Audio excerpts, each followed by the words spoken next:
Nigeria? Do you live in Nigeria? Do you have friends in Nigeria? Where are you reflecting with me from? Just let me know. Let me know your thoughts about Nigeria. Share that in your comments. Do you love Nigeria? What do you love about Nigeria? What are the pertinent information or data you have about Nigeria that can be used to assess our status now and that can be used to prepare for a better tomorrow? All these are very important because all of us are stakeholders. Though some have more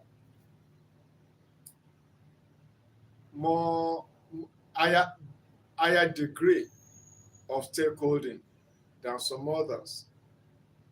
There's those that are living in the country right now, those that are Nigerians by blood, those that are Nigerians by naturalization, those that are Nigerians by friends. All of us are stakeholders. The world has become a global village. What happens in Nigeria can affect any other part of the world. The goodness in Nigeria can affect other parts of the world. If Nigeria develops now to a higher level and we are producing fantastic products both agriculturally and scientifically, we export them to the world and the world will be better off for it. And if it's otherwise, those things can everything can be exported out and everything can be imported in. It just depends on the quantity and the mode of movement. So let me have your thoughts about Nigeria. Right now, Nigeria is going through a critical period that all of us need to look at. We have the youths, the Gen Z, and the Generation X, digital, pragmatic, lover of justice and equity. They want their voice to be heard. They want to collaborate with uh, those in authority for the improvement of the land. They make themselves readily available. They believe in entrepreneurship. They believe in money, finance, growth and development. They believe in mental health, physical wellness, and growth of finance and economic facilities. And these things need to be factored in to what is happening now and what will happen tomorrow. So let me know once again, what are your thoughts about Nigeria? Right now, we have the older generation, we have the mid generation, we have the coming generation. Which generation are you looking at? Which one do you belong to? Share. So the older generation now are in power, they are in authority, and they are playing games with the middle generation and with the coming generation. And this game doesn't seem to be playing out well. And that's why we need to look at it and have suggestions for them. Right now, the general elections should be coming up early next year by God's grace, 2027. And a lot of things have been left undone presently. The state of our hospitals, the state of our schools, the infrastructures, the drugs, the equipment in the hospitals, the state of the roads, they are just struggling with that. The electricity, that's something else. To my chagrin, I was in a state capital some days back.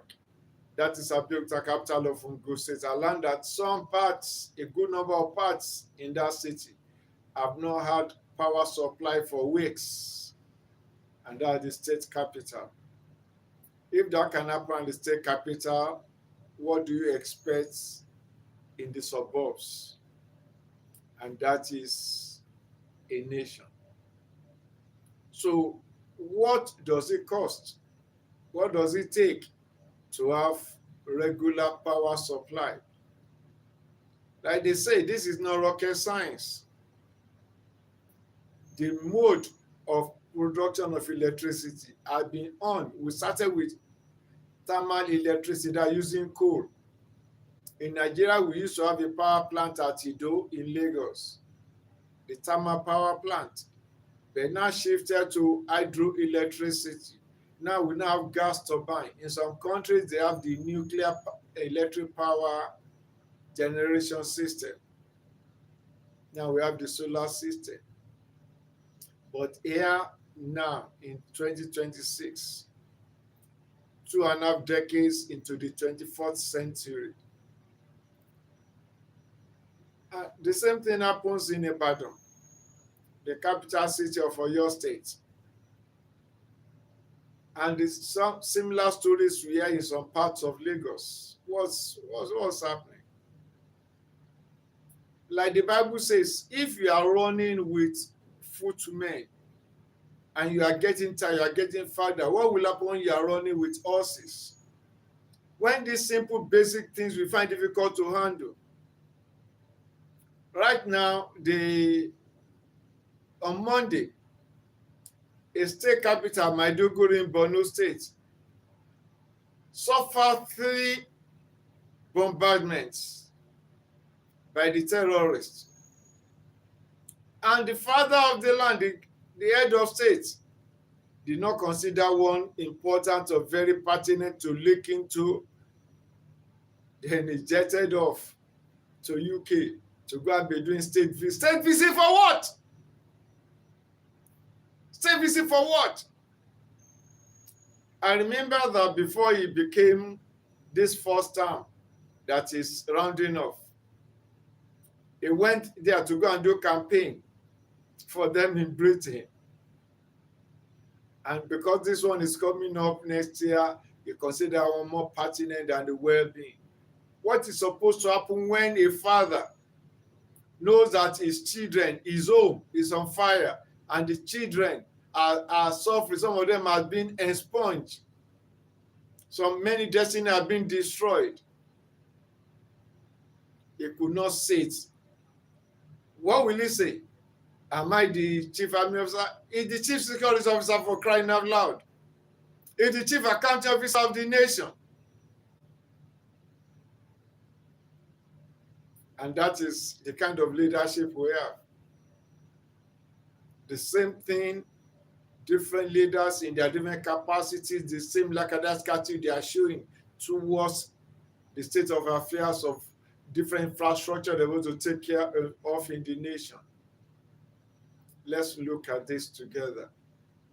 Something must be done. We can't fold our hands and allow the house to collapse on us. Like they say in Yoruba, but when we know that the thing will collapse and there's something we can do about it, why don't you try and do something about it instead of folding your hands? You don't do that. Like a good number of people will say, I will not die with my mouth shut, with my hands folded. I will put up a fight to make sure I don't go down like a rat or cockroach. So this is a clarion call to our leaders. Have a rethink and endeavor to do the needful.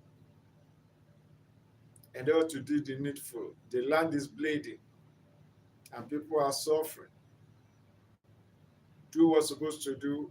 Now, do we need just rice and spaghetti and all those things? I just saw also in the social media, they are just going to communities and be sharing packages of rice and food for them so that they can see that they are doing something. Is that what they need? Take care of the needful.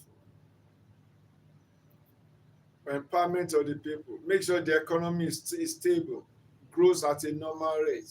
Not that you have different forms of inflation, different forms of taxation, different forms of policies that are impoverishing the people. You cannot behave like the Lagos rat. You know how the Lagos rat behaves? The Lagos rat will be pinching you, will be biting you, little biting your toes, and be blowing you and bite it small, blow you, bite it small. You can't do that. We are not pets and we are not toys. So clear and call to our leaders, endeavor to do the needful, endeavor to do the needful, endeavor to do the needful. Thank you for reflecting with me on this Sinuga reflection. Give thumbs up, share your comments, and check my other videos on relationship on Nisinuga Reflections on YouTube. Let's learn together, let's grow together. This life, there's only one life you have, and that life has to be lived well. When you have an option, that's why you have brain, you have mental health. So you have to protect your brain, protect your thinking, protect your mental faculties. It's only when that one is sane that you can live like a human being. You are not a dog, you are not a goat, you are not a rat. That's why United Nations came out with those principles called fundamental human rights. Right to life, right to dignity, right to association, right to movement. As a human being, you cannot do all these things properly when you are not in your right senses, when you are living under stress and under strain. And that's what these cabals are trying to do. Weaponize poverty, weaponize life, weaponize stress, weaponize pain, so that when they now give you a little relief, you'll be running after them, you do whatever they say. But you have to let them know that one will not work. Like some you'd say, it say this injustice will not stand. This injustice will not stand. Thank you for reflecting with me on this Nuga reflection. Till we meet again, God bless you.